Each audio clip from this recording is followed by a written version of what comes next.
राष्ट्र सर्वप्रथम, राष्ट्र सर्वप्रथम, राष्ट्र सर्वप्रथम, राष्ट्र सर्वप्रथम। राष्ट्र सर्वप्रथम की बात कार्यक्रम में आप सभी राष्ट्रवासियों का हार्दिक स्वागत है। प्रधानमंत्री नरेंद्र मोदी ने असम के दरांग में करोड़ों रुपए की परियोजनाओं का शिलान्यास किया और एक जनसभा को संबोधित करते हुए कांग्रेस पर जमकर निशाना साधा। केंद्र की राष्ट्रीय जनतांत्रिक गठबंधन सरकार के मंत्री और हिंदुस्तानी आवाम मोर्चा के प्रमुख जीतन राम मांझी ने बिहार की राजनीति में खलबली मचा दी। नेपाल की नवनियुक्त अंतरिम प्रधानमंत्री सुशीला कार्की ने सुबह 11 बजे सिंह दरबार में आधिकारिक रूप से कार्यभार संभाला। एशिया कप में भारत पाकिस्तान मुकाबले को लेकर पूरे देश में सियासत गर्म है। वहीं महाराष्ट्र में भी इसे लेकर सत्ता पक्ष और विपक्ष में आरोप प्रत्यारोप का दौर शुरू हो चुका है। कर्नाटक के हासन जिले में हुए भीषण हादसे में 2 और घायल युवकों ने दम तोड़ दिया है, जिससे मृतकों की संख्या बढ़कर 10 हो गई है। कांग्रेस ने केंद्र सरकार पर आरोप लगाया कि वह great Nicobar mega infrastructure project को जबरन आगे बढ़ा रही है, जबकि इस परियोजना की पर्यावरणीय और कानूनी मंजूरी को लेकर कोर्ट में चुनौती दी गई है। आपने भारत पाकिस्तान के बीच तनाव के बावजूद क्रिकेट मैच की अनुमति देने के लिए केंद्र सरकार के फैसले पर सवाल खड़े किए हैं। आपके राष्ट्रीय संयोजक अरविंद केजरीवाल ने पूछा कि प्रधानमंत्री को पाकिस्तान के साथ मैच करवाने की आखिर क्या जरूरत है। UER-2 पर प्रस्तावित टोल टैक्स के खिलाफ पालम 360 खाप के बैनर तले महापंचायत हुई। राष्ट्रीय हरित अधिकरण ने गाजियाबाद में तालाबों और जलाशयों पर हो रहे अतिक्रमण के मामले में सख्त रुख अपनाया। दिल्ली सरकार प्रधानमंत्री नरेंद्र मोदी के 75वें जन्मदिन के मौके पर सेवा पखवाड़ा के तहत कई परियोजनाएं शुरू करेगी। प्रधानमंत्री नरेंद्र मोदी ने असम के गोलाघाट में पॉलीप्रोपाइलिन संयंत्र की आधारशिला रखी। उन्होंने कहा कि विकसित असम विकसित भारत की दिशा में अहम कदम है। प्रधानमंत्री ने बताया कि लगभग 18,000 करोड़ रुपए की परियोजनाएं राज्य को दी गई हैं, जो असम की ऊर्जा क्षमता और देश के पेट्रोलियम उत्पादन को नई गति देगी। मैं बीते 2 दिन से नॉर्थ ईस्ट में हूं। जब भी मैं नॉर्थ ईस्ट आता हूं तो अभूतपूर्व स्नेह और आशीर्वाद मिलता है। खास तौर पर असम के इस क्षेत्र में जो स्नेह, जो अपनापन मिलता है, वो अद्भुत है। मैं आप सभी जनता जनार्दन का हृदय से बहुत बहुत आभार व्यक्त करता हूं। साथियों, विकसित असम विकसित भारत की गौरव यात्रा के लिए आज का दिन बहुत महत्वपूर्ण है। आज करीब 18,000 करोड़ रुपए के प्रोजेक्ट असम को मिले हैं। थोड़ी देर पहले मैं दरांग में था। वहां मुझे कनेक्टिविटी और हेल्थ से जुड़े प्रोजेक्ट की नींव रखने का अवसर मिला है। अब यहां पर एनर्जी सिक्योरिटी से जुड़े प्रोजेक्ट का शिलान्यास और उद्घाटन हुआ है। ये प्रयास विकसित असम का रास्ता और मजबूत करेंगे।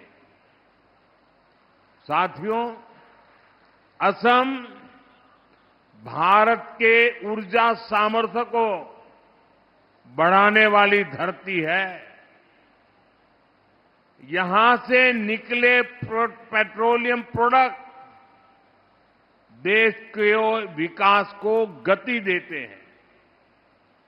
असम की इस ताकत को बीजेपी एनडीए सरकार नई बुलंदी तक पहुंचाने में जुटी है। इस मंच पर आने से पहले मैं पास में ही एक और कार्यक्रम में गया था। वहां बांस से बायो इथेनॉल बनाने वाले आधुनिक प्लांट का उद्घाटन किया गया है।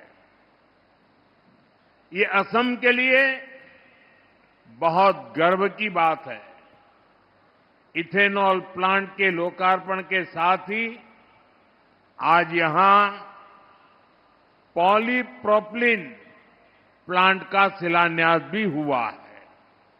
ये प्लांट असम में उद्योगों को बल देंगे, असम के विकास को गति देंगे, किसानों, नौजवानों सभी के लिए नए अवसर बनाएंगे। मैं आप सभी को इतने सारे प्रोजेक्ट के लिए बहुत बहुत बधाई देता हूं। साथियों, आज भारत दुनिया का सबसे तेजी से विकसित होने वाला देश है।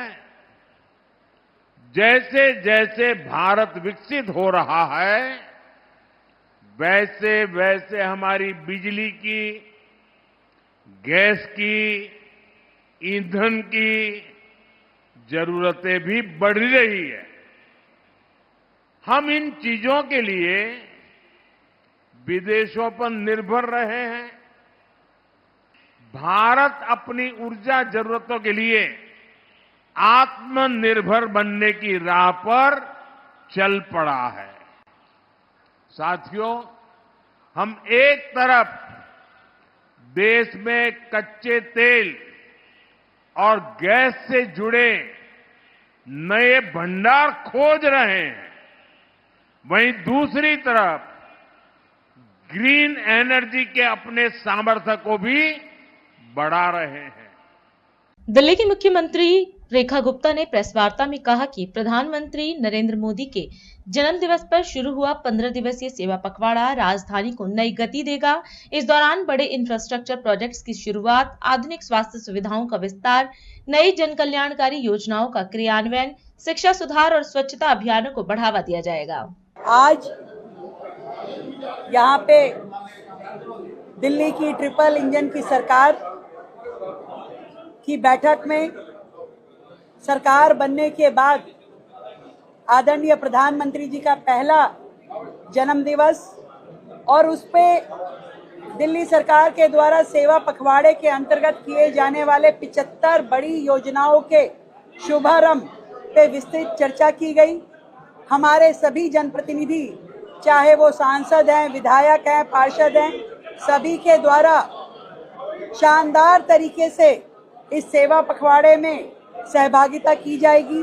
स्वच्छता अभियान, रक्तदान शिविर, योजनाओं का शिलान्यास हो, शुभारंभ हो या नए प्रोजेक्ट को जनता को समर्पित करने के कार्यक्रम, रोजाना दिल्ली की जनता को बड़े और नए उपहार दिल्ली की सरकार देगी।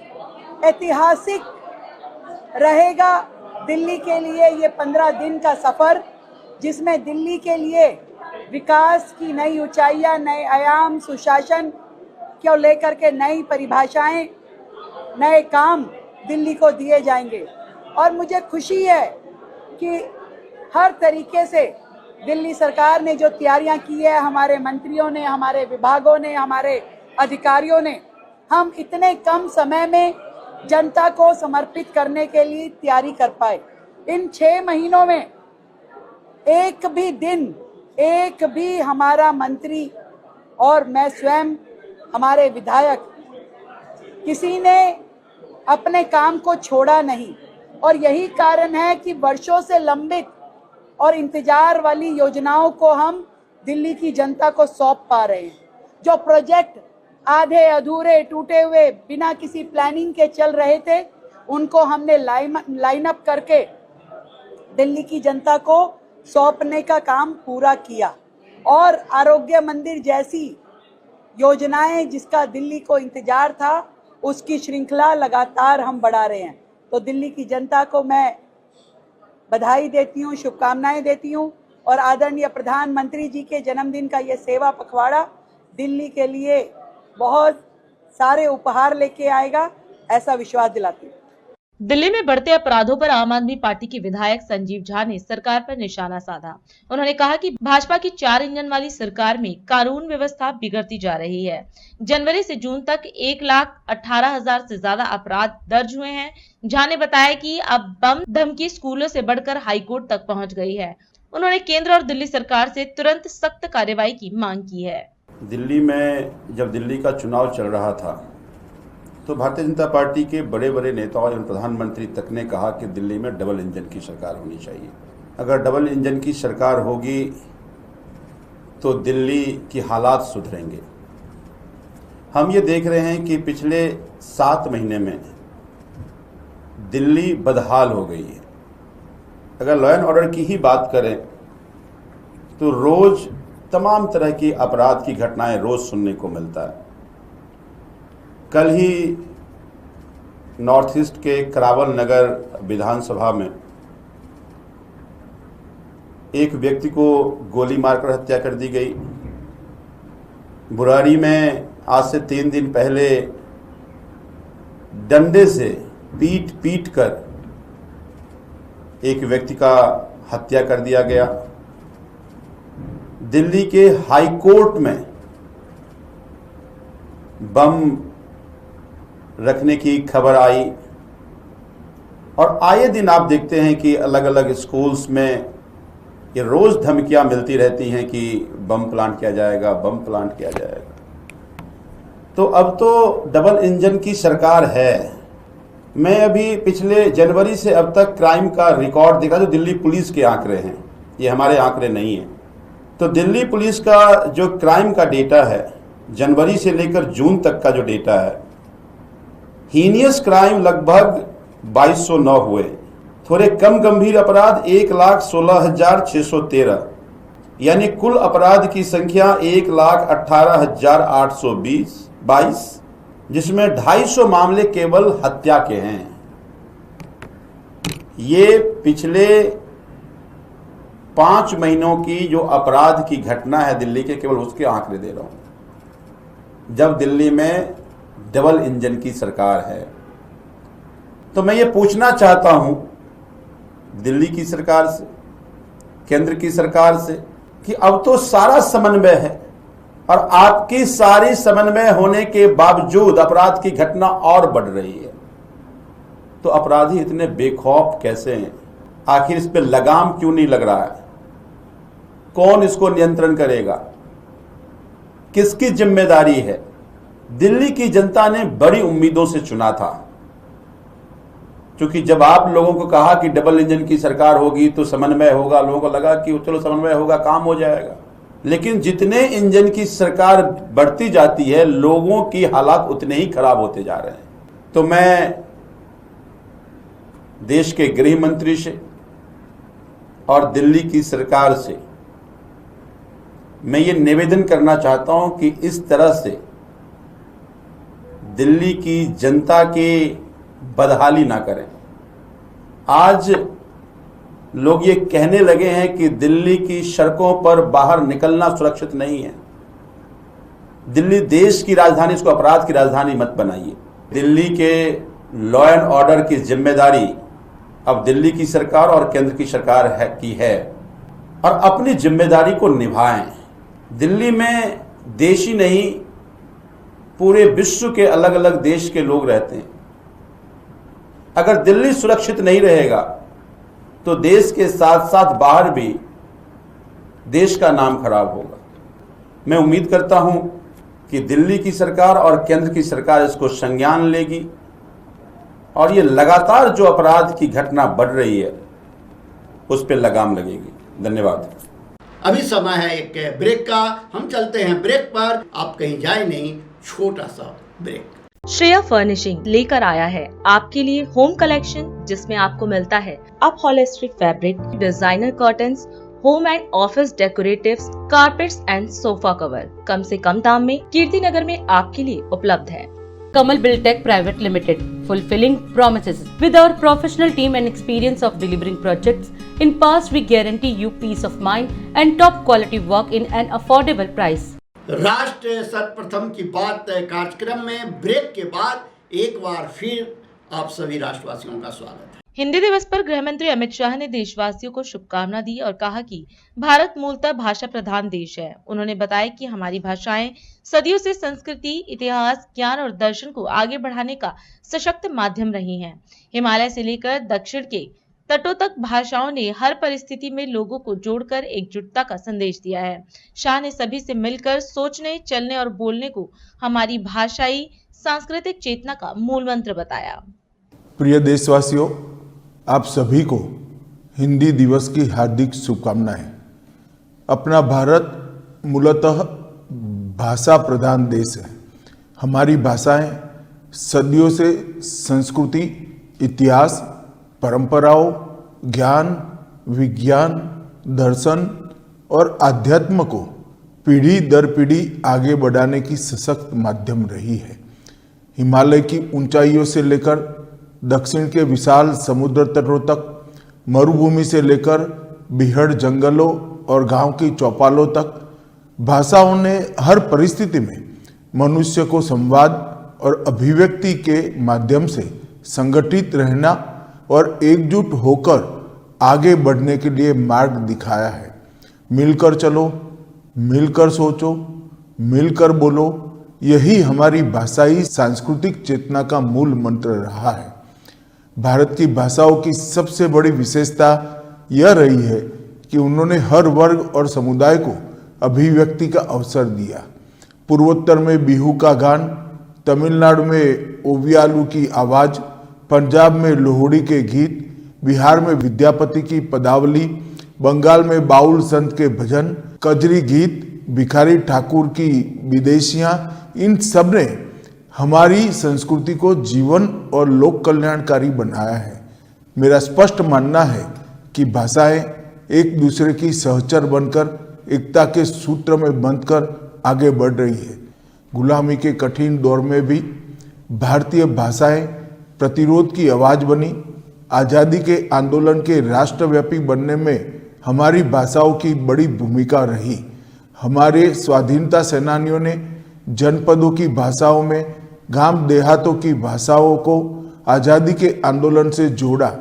हिंदी के साथ ही सभी भारतीय भाषाओं के कवियों, साहित्यकारों और नाट्यकारों ने लोक भाषाओं में, लोक कथाओं में, लोक गीतों और लोक नाटकों के माध्यम से हर आयु, वर्ग और समाज के भीतर स्वाधीनता के संकल्प को प्रबल बनाया। वंदे मातरम और जय हिंद जैसे नारे हमारी भाषाई चेतना से ही उपजे और स्वतंत्र भारत के स्वाभिमान का प्रतीक बने। जब देश आजाद हुआ तब हमारे संविधान निर्माताओं ने भाषाओं की क्षमता और महत्ता को देखते हुए इस पर विस्तार से विचार विमर्श किया और 14 सितंबर 1949 को देवनागरी लिपि में लिखित हिंदी को राजभाषा के रूप में अंगीकृत किया। संविधान के अनुच्छेद 351 में यह दायित्व सौंपा गया है कि हिंदी का प्रचार प्रसार हो और वो भारत की सामासिक संस्कृति का प्रभावी माध्यम बने। पिछले एक दशक में प्रधानमंत्री श्री नरेंद्र मोदी जी के नेतृत्व में भारतीय भाषाओं और संस्कृति के पुनर्जागरण का एक स्वर्णिम कालखंड आया है। चाहे संयुक्त राष्ट्र संघ का मंच हो, चाहे G20 का सम्मेलन हो, SCO में संबोधन हो, मोदी जी ने हिंदी और भारतीय भाषाओं में संवाद कर भारतीय भाषाओं का स्वाभिमान बढ़ाया है। मोदी जी ने आज़ादी के अमृतकाल में गुलामी के प्रतीकों से देश को मुक्त करने के लिए जो पंच प्रण लिए थे, उसमें भाषाओं की बड़ी भूमिका है। हमें अपनी संवाद और आपसी संपर्क की भाषा के रूप में भारतीय भाषा को अपनाना चाहिए। राजभाषा हिंदी ने 76 गौरवशाली वर्ष पूरे किए हैं। राजभाषा विभाग ने अपनी स्थापना के स्वर्णिम 50 वर्ष पूर्ण कर हिंदी को जन भाषा और जन चेतना की भाषा बनाने का अद्भुत कार्य किया है। 2014 के बाद सरकारी कामकाज में हिंदी के प्रयोग को निरंतर बढ़ावा दिया गया है। 2024 में हिंदी दिवस पर भारतीय भाषा अनुभाग की स्थापना हुई, जिसका उद्देश्य सभी प्रमुख भारतीय भाषाओं के बीच सहज अनुवाद सुनिश्चित करना है। हमारा लक्ष्य यह है कि हिंदी और अन्य भारतीय भाषाएं केवल संवाद का माध्यम न रहकर तकनीक, विज्ञान, न्याय, शिक्षा और प्रशासन की धुरी बने।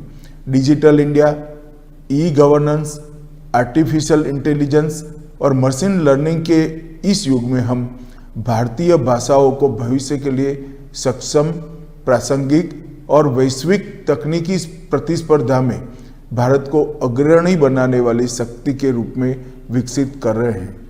आइए हिंदी दिवस के इस अवसर पर हम हिंदी सहित सभी भारतीय भाषाओं का सम्मान करने और उनको साथ लेकर आत्मनिर्भर, आत्मविश्वासी तथा विकसित भारत की दिशा में आगे बढ़े। आप सभी को एक बार फिर से हिंदी दिवस की हार्दिक शुभकामनाएं।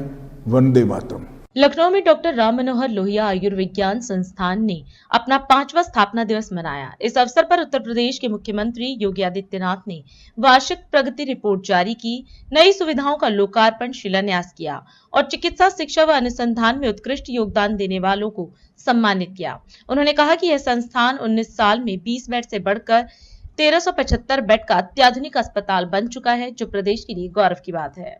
डॉक्टर राम मनोहर लोहिया आयुर्विज्ञान संस्थान के 5वां स्थापना दिवस कार्यक्रम के अवसर पर आयोजित आज के इस समारोह में छात्र छात्राएं और उपस्थित अन्य बहनों और भाइयों, डॉक्टर राम मनोहर लोहिया आयुर्विज्ञान संस्थान को इस 5वां स्थापना दिवस कार्यक्रम के अवसर पर प्रदेश सरकार की ओर से और प्रदेश की जनता जनार्दन की ओर से भी मैं हृदय से बधाई देता हूं। आयुर्विज्ञान संस्थान के रूप में आपकी 5 वर्षों की यात्रा है, लेकिन एक संस्थान के रूप में जब इसका बीज रोपा गया था, वह संस्थान को 19 वर्ष हुए। 19 वर्ष में कोई 20 बेड का एक हॉस्पिटल इतनी तेजी के साथ 1375 बेड का एक बेहतरीन संस्थान के रूप में नाम दर्ज करे और स्टेट ऑफ द आर्ट के रूप में अपना नाम दर्ज कराने के लिए उत्सुक दिखाई दे रहा है, यह बिरला ही अवसर देखने को मिलता है। अक्सर होता है, हमारे जीवन की 3 स्थितियां होती हैं, एक प्रवृत्ति होती है, एक विकृति होती है और एक संस्कृति होती है। बीच का यथारूप रहना वो उसकी प्रवृत्ति है। जैसे मनुष्य है, वह परिवर्तन तो चाहता है, लेकिन परिवर्तन करने के लिए अपने आप को तैयार करने में हिचकता है। यथास्थितिवादी जिसे आप कह सकते हैं, वे कोई परिवर्तन नहीं ला सकते, कोई नयापन नहीं ला सकते। एक होता है, व्यक्ति ने निर्णय लिए और निर्णय व्यापक जनहित में है, राष्ट्रहित में है, वह होता है बीज का वृक्ष बन जाना। यही संस्कृति है। लेकिन बीज जब किन्हीं कारणों से सड़ जाता है, गल जाता है, जब हम अपने कार्यों से किसी संस्था या संस्थान को उसकी गति को अधोगति की तरफ लेके जाते हैं, उसका पतन करते हैं, हमारी किसी कार्य पद्धति के कारण जब संस्थान लगातार गिरावट की तरफ जाता है, तो यही वास्तव में विकृति होती है। और इस मायने में मैं कह सकता हूं कि संस्कृति का एक बेहतरीन उदाहरण राम मनोहर लोहिया आयुर्विज्ञान संस्थान ने प्रस्तुत किया है कि 20 बेड से बढ़कर के 1375 बेड का, और आज अनेक कार्यक्रमों का, अनेक ऐसे उपलब्धियों के लोकार्पण और भावी योजनाओं के शिलान्यास के लिए भी हम इस 5वां स्थापना दिवस कार्यक्रम के साथ यहां पर जुड़े हैं। मैं सबसे पहले इन सभी उपलब्धियों के लिए आप सभी को हृदय से बधाई देता हूं और भविष्य के लिए अपनी मंगलमय शुभकामनाएं भी संस्थान के प्रति व्यक्त करता हूं। रोहतक में सैनी एजुकेशन सोसाइटी के 75वें स्थापना दिवस पर हरियाणा के मुख्यमंत्री नायब सैनी ने महात्मा ज्योतिबा फुले शिक्षा सदन का लोकार्पण और सैनी पब्लिक स्कूल के नए भवन का शिलान्यास किया। उन्होंने सोसाइटी को शिक्षा क्षेत्र में 75 वर्षों के योगदान के लिए बधाई दी और कहा कि सरकार गुणवत्तापूर्ण शिक्षा के लिए डिजिटल क्लासरूम, टैबलेट वितरण और ई लर्निंग को बढ़ावा दे रही है, ताकि हर विद्यार्थी आत्मनिर्भर और राष्ट्र निर्माण में सक्रिय भागीदार बन सके। आज हम सबके लिए ये बहुत ही गौरव का दिन है।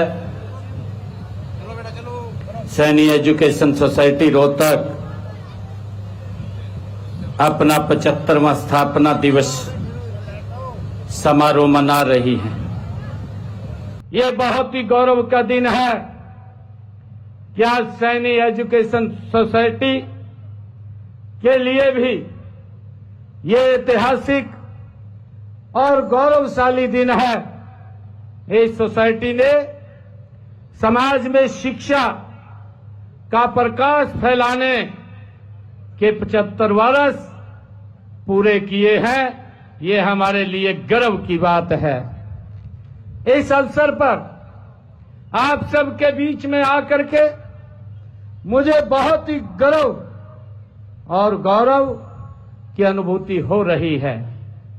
सबसे पहले मैं सैनी एजुकेशन सोसाइटी द्वारा समर्पण भाव से शिक्षा के क्षेत्र में सराहनीय योगदान के लिए आप सबको हार्दिक बधाई और शुभकामनाएं देता हूं। यह मेरे लिए विशेष गर्व का क्षण है कि आज मुझे इस ऐतिहासिक अवसर पर महात्मा ज्योतिबा फुले शिक्षा सदन का लोकार्पण और सैनी पब्लिक स्कूल के नए भवन का शिलान्यास करने का मुझे सौभाग्य मिला है।